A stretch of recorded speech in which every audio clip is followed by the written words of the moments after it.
President Uhuru Kenyatta's game plan for 2022 general election? Because one thing is now clear, that the president is busy consolidating and strengthening Jubilee party or Jubilee coalition. And at the same time, the president is clearly weakening the grip of his deputy in Jubilee party. What is his game plan? Because last month, President Uhuru Kenyatta, through Jubilee party, and Gideon Moi, through KANU, entered into a post-election coalition agreement. That agreement was viciously opposed by the deputy president and his allies. In fact, it ended up in court. But the president eventually had his way. Then after that, the president made changes to Jubilee parliamentary leadership. And we remember so well that Kipchumba Murkomen was kicked out and his place taken over by Samuel Pogisho. We also remember at the National Assembly, changes were made there. Ben Washeli was kicked out. At the Senate, Susan Kihika was also kicked out. So the president is actually consolidating his grip. In Jubilee party, he also made several changes, including the National Management Committee, where he kicked out the allies of the DP and brought in new members who are allied to him. So what is the president's game plan? And today, Jubilee party entered into another coalition agreement with the Wiper party of Kalonzo Musyoka and Chama Mashinani of Isaac Ruto. Clearly, the president is consolidating Jubilee coalition. What is his game plan? Today, I want us to look at this emerging coalition within Jubilee party and probably the message which the president is sending out to his deputy. But before we do that, if you are viewing or watching this video for the first time, I want you to just take a second or two and hit the subscribe button so that next time we produce a video like this, you get notified. And again, you can always also check out our website, vuguvugu.com, for any other emerging news in this country. Now, back to the main issue. Wiper party of Kalonzo Musyoka and Chama Mashinani of Isaac Ruto entered into a coalition agreement with Jubilee party today. What is the president's game plan? I noted one thing which I can't let pass. During that ceremony, Jubilee party was represented by two people, Raphael Tuju and David Murathe. That alone was sending a clear message to the DP and his allies. And David Murathe, because the two gentlemen are actually sworn enemies of the deputy president. And David Murathe attended that event in full Jubilee attire. So David Murathe was telling anybody who cares that is now firmly in the driving seat of Jubilee party. But what message was the president sending out to his deputy? It can be interpreted in so many ways. Probably the president is busy trying to fix the deficit created by the rebels in Jubilee party. But in my view, the president is sending out the following 5 messages.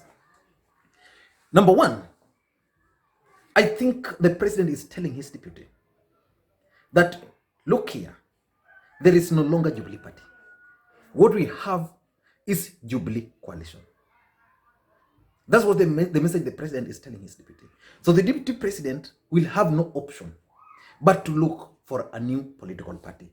And in my view, unless the president and the DP are playing games with the minds of Kenyans, which I doubt, the deputy president should start shopping for a new political party.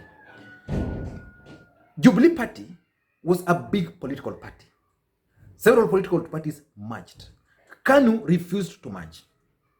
Chama Mashinani refused to merge with Jubilee party, and that's why it remained and actually joined NASA. It refused to merge. And Isaac Ruto was very clear that URP was committing a big mistake. The reason why Isaac Ruto left William Ruto was because of the move to merge URP with Jubilee Party.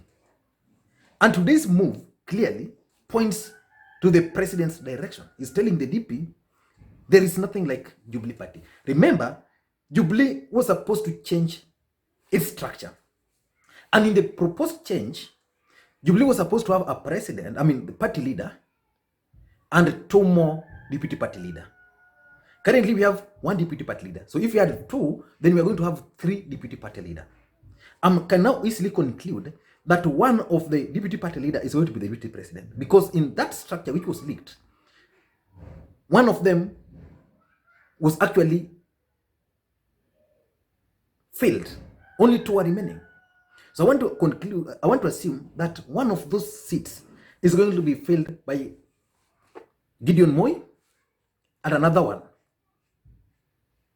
by Kalonzo Musyoka. So the deputy president will not agree to that.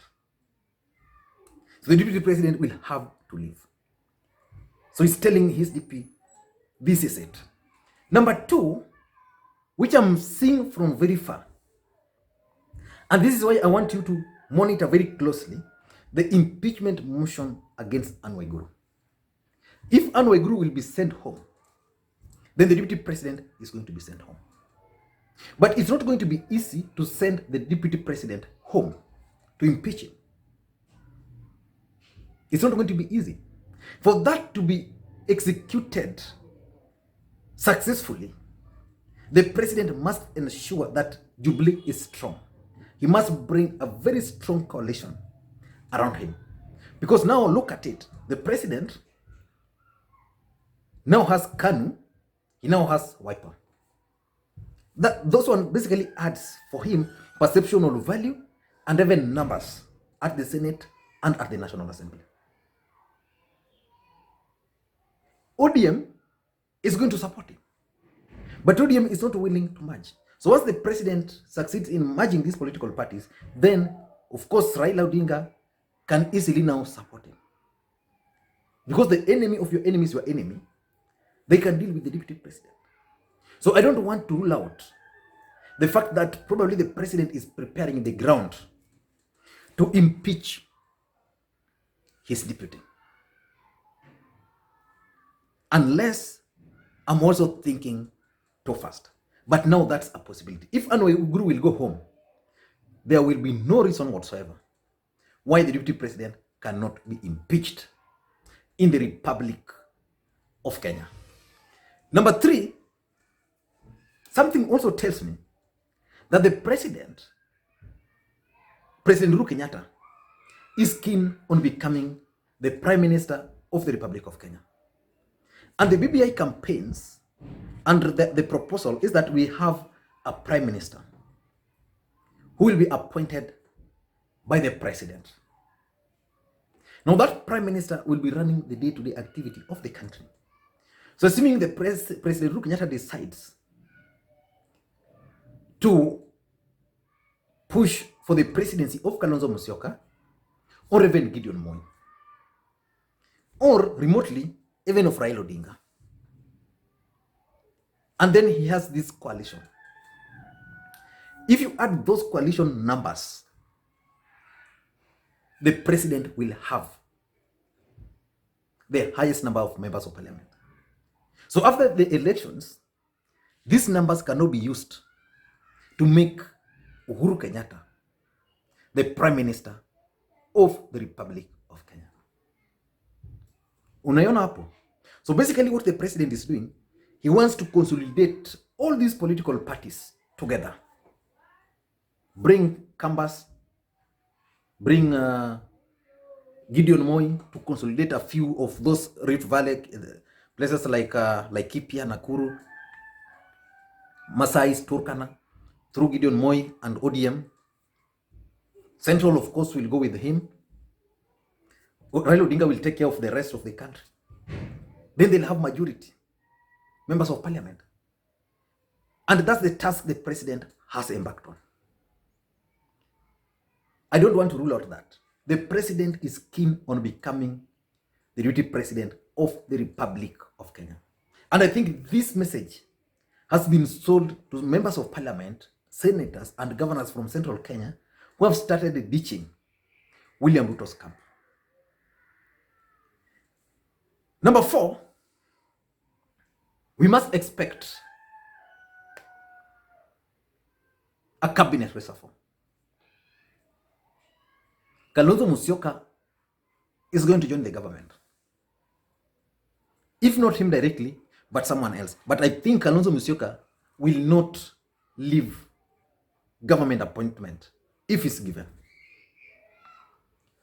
Gideon Moi, and I did a video on this the other day, is likely to be offered an appointment. So Gideon Moi will decide either to take it up or not. Chama Mashinani, Isaac Ruto, is likely to join the cabinet. And the person who accompanied Isaac Ruto to the signing document of the documents today was Buzeki. So Isaac Ruto and Buzeki are likely to get appointments. Of course, on the ODM side, they are also likely to get appointments into the government. So Kenyans must expect a cabinet reshuffle immediately after these changes or this accord was signed.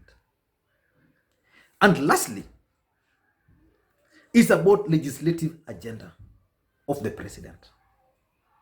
I think the president is tired with his deputy, and he feels his supporters cannot be relied on,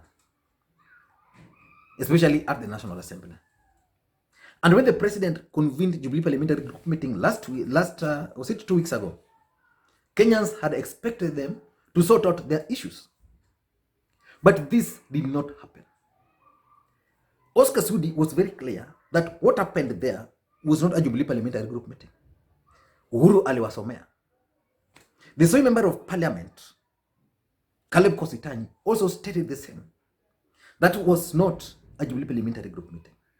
So they were not sorted out there. So the president, from the mood he read there, he realized that he can't trust those people. So the only way for him to achieve his legislative agenda in the house, he needs Wiper fully on board, he needs ODM fully on board, he needs KANU on board, he needs Chama Mashinani, because Chama Mashinani also has members of parliament at the National Assembly. But still, what is President Uhuru Kenyatta's game plan? What is he looking for? Is Uhuru trying to shortchange Raila Odinga? And if he decides to shortchange Raila Odinga, is there a chance that Raila and Ruto can come together? I'm looking at this critically because by bringing in Kalonzo Musyoka, by bringing in Gideon Moi, he's strengthening his side. So it means, therefore, he might not need Raila Odinga, even if he needed Raila Odinga. Just like if you have a lean team, then you are umenunua nyama quarter, you are 2 people. Unaweza kula hiyo nyama wawili.